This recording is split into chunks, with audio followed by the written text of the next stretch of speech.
The summer is the busiest moving season of the year, which comes with benefits like avoiding the snow and ice, but moving in the heat can also present problems. That's why experts from Two Men and a Truck are here with tips on how to stay sane and cool while moving in the summer. Good morning, Tim Lightner joining us. Tim, you were just talking, you said it gets really kind of chaotic, especially in that August, September time. Absolutely.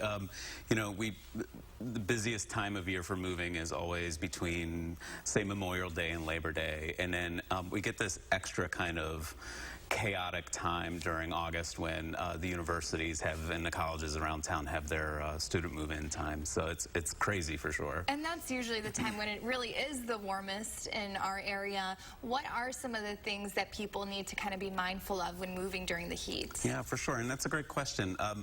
Obviously the first thing we tell everybody is to be very safe. So hydrate lots, keep your air conditioning running in your old place and your new place. Sometimes people don't always think about that. And then there's some other things that people don't always think about, like what of your personal belongings you really need to think about. So things like maybe that old vinyl record collection that you have, or if you have a musical instrument, this can be really sensitive to heat, so you might want to move some of these things in your car. Other items would include candles and crayons and cosmetics and things that would be extra sensitive to the heat, because it's going to be about 20 degrees warmer in the back of the truck. Yeah, and I think moving is kind of the thing where people are like, I'm going to do it myself, but then once you kind of start down that road, it can be really taxing. Why is it maybe kind of a good idea to hire on some extra hands? Well, I think generally speaking, the reason that most people hire a mover is because it just makes the process go much quicker.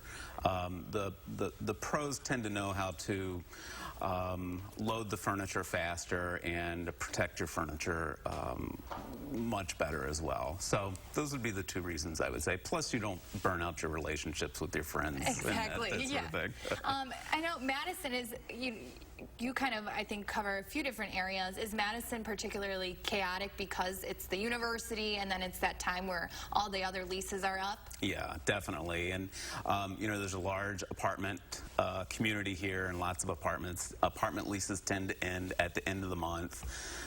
So that always adds lots of extra demand. And then you throw in some road construction and summer events, and it makes it even more fun. I've tried to move during that August 14th, August 15th time, and by the time I kind of get going on that, U-Haul, everything's booked up. Are there still, opportunities for people to work with your company? Yes, for sure. We do our best to fit in last-minute moves, but it's always best to be prepared and call when you know. Call right now. Yes, All right. Indeed. Well, thank you so much, Tim, for waking up with us. We really appreciate those tips. It was a pleasure. Great.